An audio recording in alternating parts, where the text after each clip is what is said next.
We have learned how plants absorb water from the soil and moves into the vascular tissues. Now we have to try to understand how this water is transported to various parts of the plant. That means the water is absorbed from the roots.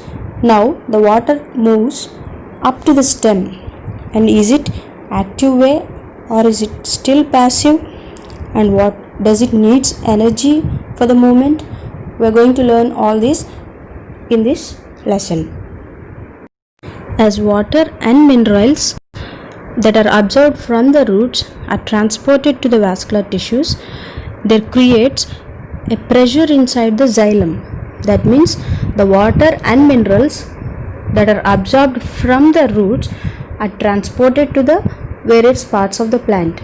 As a result, the water molecule that is absorbed pushes the other molecules where a pressure is created in the xylem. As we already know that in xylem, water and minerals are being transported. So as a result of this pushing of water molecules, the water moves up into the stem and a pressure is created, which pressure is known as root pressure.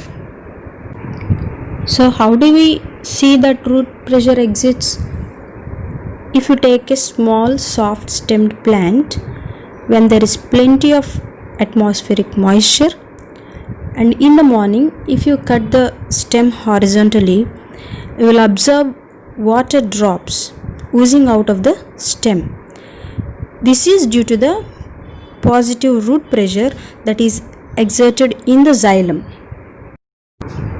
So because of the effect of root pressure, the excess water is collected in the form of droplets around special openings of veins near the tips of grass blades and leaves of some herbaceous plants. So such water loss in its liquid phase is known as guttation. What we say guttation? The loss of water in the form of liquid is known as guttation. So what we say root pressure is the positive pressure built up in the xylem of roots due to absorption of water and ions from the soil. And this root pressure is applicable only for the movement of water to small heights. That means it is only applicable for small heights. The water is absorbed from the roots and it reaches to the stem. It is not applicable for longer heights.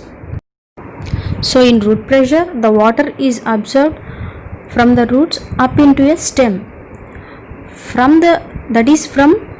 For small heights. Now from the stem it has to reach to the various parts of the plant, that is leaf.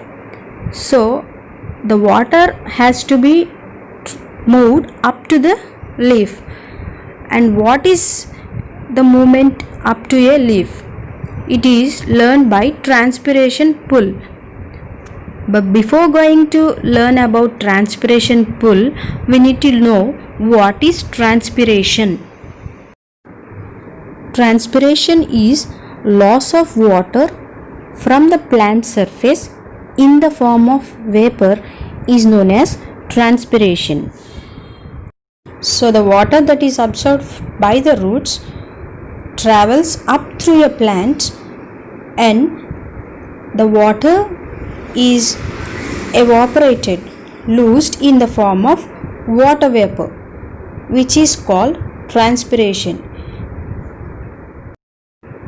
The phenomenon of transpiration occurs mostly through stomata, which are located on the leaves. The lower surface of the leaf have more stomata when compared to the upper surface. While coming to the structure of stomata, the stomata are bean shaped in the dicots, whereas in the monocots the stomata are dumbbell shaped. In monocots there will be equal number of stomata on either surfaces of the leaf. In the earlier classes, you have studied about the structure of stomata, where these structures, stomata, are present in the epidermis of the leaves. The stomata are helpful in the transpiration and gaseous exchange. The stomatal aperture is surrounded by guard cells. The outer walls of the guard cells are thin and the inner walls are highly thickened. The guard cells also possess chloroplasts. These are helpful in opening and closing of stomata. When turgidity increases in the two guard cells, the stomatal pore opens. That means when water enters, there will be force applied on the outer walls, and this makes the guard cells to bulge and it becomes a crescent shape, whereas the stomata opens. This opening of stomata takes place during daytime in most of the plants. This stomata in most plants which are opening during the day are called photoactive stomata, and those stomata that are open during the night are called scotoactive stomata.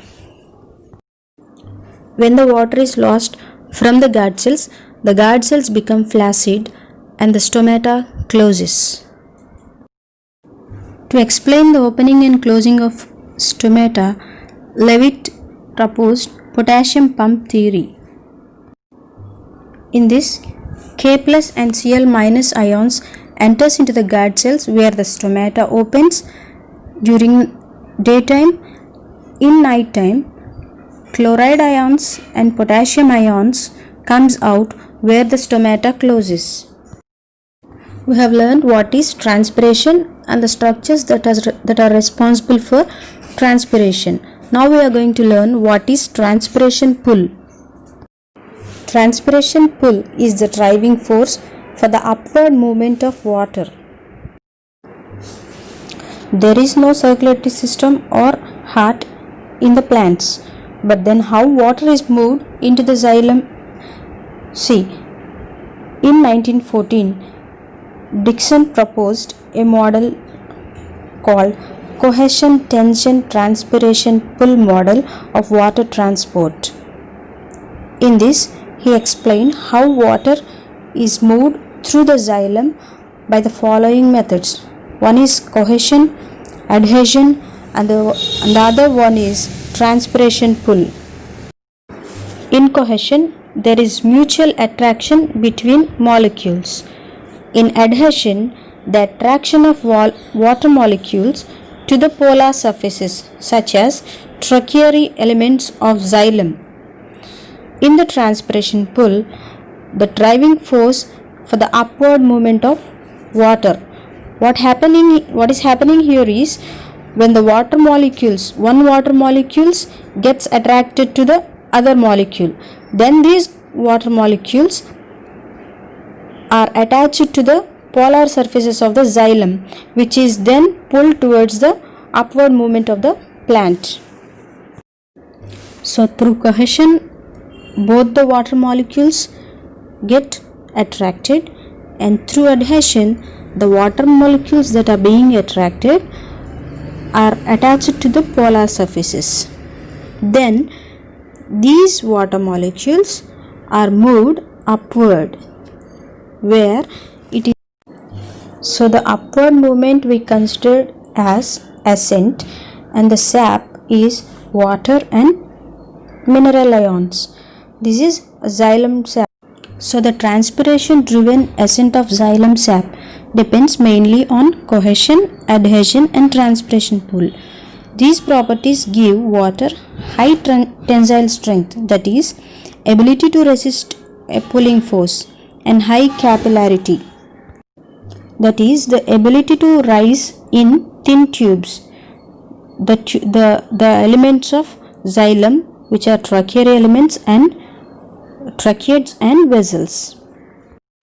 So as water evaporates through stomata, the water is pulled of water molecule by molecule into the leaf xylem, and this is by transpiration pull. This is how we learned how water is moved up a plant, that is ascent of sap by root pressure and transpiration pull.